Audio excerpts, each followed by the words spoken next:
कब है छठ पूजा? छठ पूजा 2023। छठ पूजा का वैज्ञानिक महत्व, छठ पूजा की पौराणिक मान्यताएं, आज हम ये सभी जानेंगे इस वीडियो में। नमस्कार दोस्तों, मैं शिखा कमल स्वागत करती हूँ अपने YouTube चैनल सुख समृद्धि में। आशा करती हूँ आप सभी ठीक होंगे। छठ पर्व की आप सभी को बहुत बहुत शुभकामनाएं। छठ पूजा से जुड़ी बातें मैं आज आपके लिए लेकर आई हूँ। आप इसे पूरा देखिए और छठ मैया की जय अवश्य लिखिए। वीडियो पसंद आए तो लाइक एंड शेयर कीजिए और जिन्होंने अभी तक चैनल को सब्सक्राइब नहीं किया है तो चैनल को सब्सक्राइब कीजिए। तो स्टार्ट करते हैं आज का वीडियो।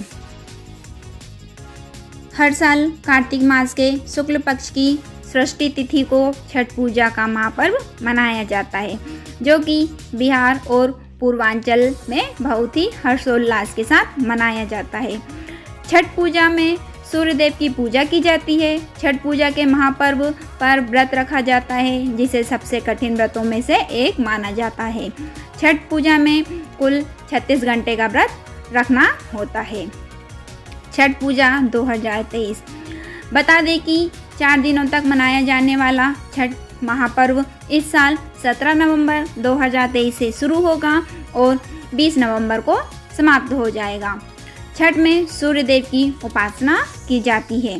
छठ पूजा का व्रत संतान और सुहाग के लिए रखा जाता है, जिससे कि उनकी लंबी उम्र रहे और सेहत भी अच्छी रहे और घर में सुख समृद्धि बनी रखे, वह उन्नति के लिए रखा जाता है।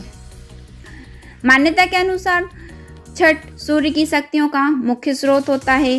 उनकी पत्नी उषा और प्रत्युषा है। छठ में सूर्य के साथ साथ दोनों शक्तियों की संयुक्त आराधना होती है। यह धार्मिक ही नहीं, वैज्ञानिक महत्व का भी पर्व है, जो स्वच्छता के साथ साथ प्रकृति को संरक्षित करने का संदेश देता है। अदरक, मूली, गाजर, हल्दी जैसी गुणकारी सब्जियों से अर्घ दिया जाता है, जो स्वास्थ्य के लिए लाभदायक है। प्रकृति के संरक्षण के साथ साथ पर्व के दौरान सूर्य की किरणों से हमारे शरीर को प्रचुर मात्रा में विटामिन डी मिलता है। गाय के घी का दीप पूरी रात जलाने से वातावरण शुद्ध होता है और हवन से जीवाणुओं का नाश होता है। छठ पर्व से जुड़ी कहानी। इस पर्व की प्राचीनतम जो साहित्य का स्रोत है, वह जहाँ रामायण और महाभारत के किंवदंतियों में मिलता है, वही पुरातात्विक साक्ष्य के रूप में कुषाण वंश के सिक्कों पर भी सूर्य उपासना के साक्ष्य प्राप्त होते हैं। मान्यता है कि जब पांडव जुए में अपना सारा राजपाट हार गए थे, तब द्रौपदी ने छठ व्रत रखा था और माना जाता है कि इस व्रत के प्रभाव से उनकी मनोकामना पूरी हुई। छठ की पौराणिक कथाओं का संबंध रामायण से भी बताया जाता है।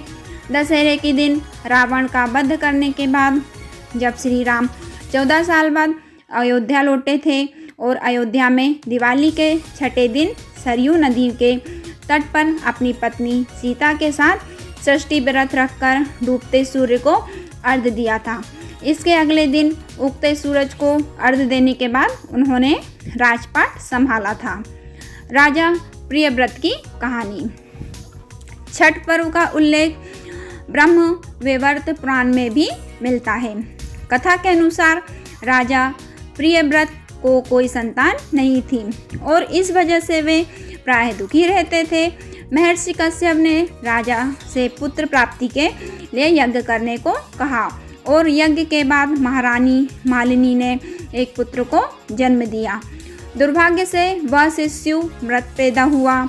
राजा प्रियव्रत उस मृत बालक को लेकर शमशान में गए और वहाँ सब छाती से चिपकाकर आंखों से आंसुओं की धारा बहाने लगे। तभी आकाश से एक विमान उतरा, जिसमें माता सृष्टि विराजमान थी। राजा ने बालक को भूमि पर रख दिया और बड़े आदर के साथ उनकी पूजा और स्तुति की। तब उन्होंने अपना परिचय देते हुए कहा, मैं ब्रह्मा की मानसपुत्री सृष्टि हूँ। मैं विश्व के सभी बालकों की रक्षा करती हूँ और निसंतान को संतान प्राप्ति का वर देती हूँ। इसके बाद देवी सृष्टि ने उस बालक को उठा लिया और उसे फिर से जीवित कर दिया। तभी महाराज प्रियव्रत उस बालक की ओर देख ही रहे थे कि देवी उस बालक को लेकर आकाश में जाने को तैयार हो गई।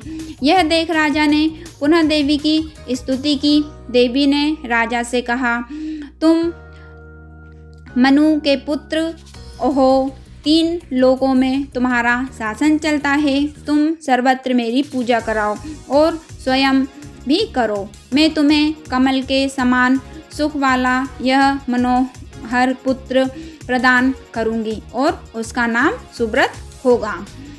उत्तम वर देकर देवी स्वर्ग के लिए प्रस्थान कर गई और राजा भी प्रसन्न मन होकर मंत्रियों के साथ अपने घर लौट आए। इसके बाद प्रत्येक मास में शुक्ल पक्ष की सृष्टि तिथि के अवसर पर भगवती सृष्टि का महोत्सव यत्नपूर्वक मनाया जाने लगा।